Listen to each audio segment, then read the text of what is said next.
윤석열 대통령 당선인은 집무실이 들어설 국방부 청사 주변에 있는 용산공원 완공을 앞당겨 국민들에게 전면 개방하겠다고 약속했는데요. 이를 위해선 용산 미군기지 오염 문제부터 우선 해결돼야 합니다. YTN 취재 결과 가장 최근에 기지 주변을 조사한 결과 발암물질인 벤젠이 기준치의 510배 이상 검출된 것으로 확인됐는데 기지 안은 조사조차 못하는 상황입니다. 홍민기 기자의 단독 보도입니다.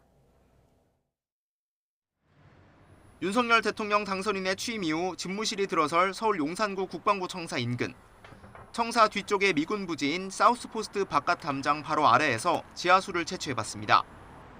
이곳 지하 6m에서 방금 채취한 지하수입니다. 겉으로 보기에 맑아 보이지만 실제로 냄새를 맡아보면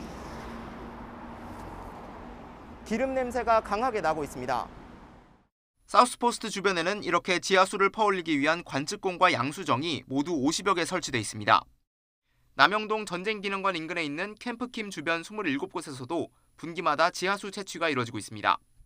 그렇다면 미군기지 주변의 땅과 지하수 오염도는 어떨까? 지난해 10월 사우스포스트 주변에선 발암물질인 벤젠이 기준치의 510배 넘게 검출됐습니다. 캠프킴 주변에서도 기름에 의한 토양 오염을 의미하는 TPH가 리터당 900mg 이상을 기록했습니다. 학교나 공원 부지에 적용되는 기준치를 2배 가까이 넘은 겁니다. 더 큰 문제는 반환이 완전히 이뤄지지 않아 기지 안 오염 상황은 알 길이 없다는 점입니다. 과거 이곳에서 기름 유출 등 환경 오염 사고가 일어난 사례가 확인된 것만 적어도 100건에 가깝습니다. 기지 외부에서도 오염 정도가 기준치의 500배, 1000배 되는데 오염원 자체인 미군기지는 사실은 그냥 둘 수는 없죠. 윤 당선인은 용산 미군기지를 돌려받아 신속하게 시민공원을 만들겠다고 밝혔는데 전문가들은 오염 정화 없이는 자칫 시민 안전을 위협할 수도 있다고 지적합니다. 땅으로 예를 들어서 비가 와서 물이 들어간다면 지하수를 통해서 그 오염물질이 이동을 해서 다른 부분으로 이동을 할 수도 있겠죠. 뭐 한강으로 들어간다거나 다른 지하수로 오염이 될 수도 있을 것이고. 시민단체는 새 정부가 오염 정화 계획 없이 공원 조성 계획을 무리하게 추진한다고 목소리를 높이고 있습니다. 공원을 조성하는데 7년이 걸린다 이랬는데 이것에 대해서 지금 당선자가 알고 계시는지 올해 만든다고 하는 것은 불가능한 이야기를 하는 것 같다 이렇게 저희들은 느끼고. 윤석열 당선인이 이끄는 인수위에서 용산 집무실 이전 작업에 속도를 내면서 오랜 기간 용산 미군기지 아래에 묻혀있던 환경오염 문제도 다시 고개를 들고 있습니다. YTN 홍민기입니다. 네, 용산기지 반환과 공원 조성 사업은 이전 정부에서도 항상 논의됐지만 그때마다 환경오염 문제라는 암초를 만나 번번이 좌절됐습니다. 환경오염과 그에 따른 비용 문제를 미국이 적극 해결하려고 하지 않는 한 새 정부에 들어서도 기지 반환과 용산공원 조성 계획은 쉽지 않을 전망입니다. 계속해서 홍민기 기자가 보도합니다. 용산 미군기지 반환과 공원 조성 계획을 처음 공식화한 건 노태우 정부 때입니다.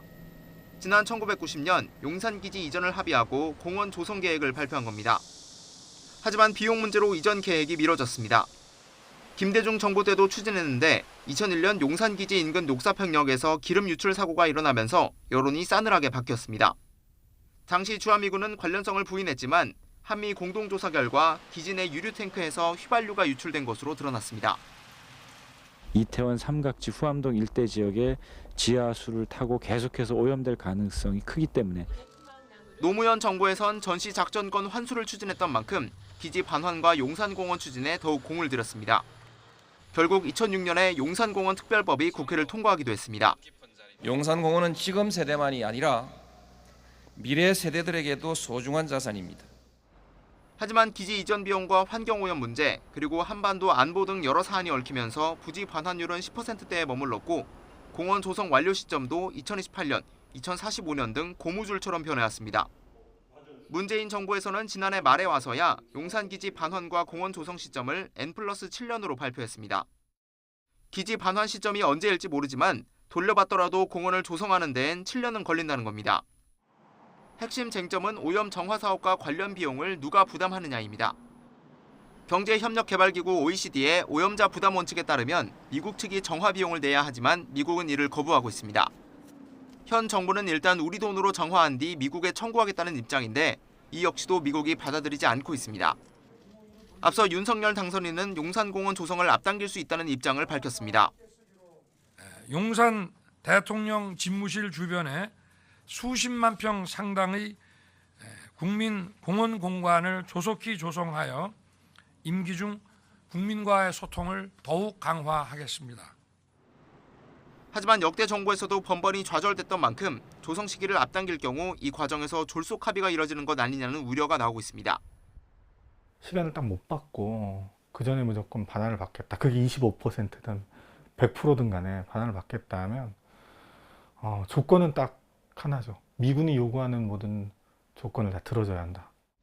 100년 넘게 외국 군대가 주둔했던 이곳 용산기지는 환경오염뿐 아니라 남북미 관계 등 여러 문제가 복잡하게 얽혀 있는 곳입니다. 새 정부 출범을 앞두고 무리하게 계획을 추진하기보다는 국민 안전과 국익을 우선하는 접근이 필요해 보입니다. YTN 홍민기입니다.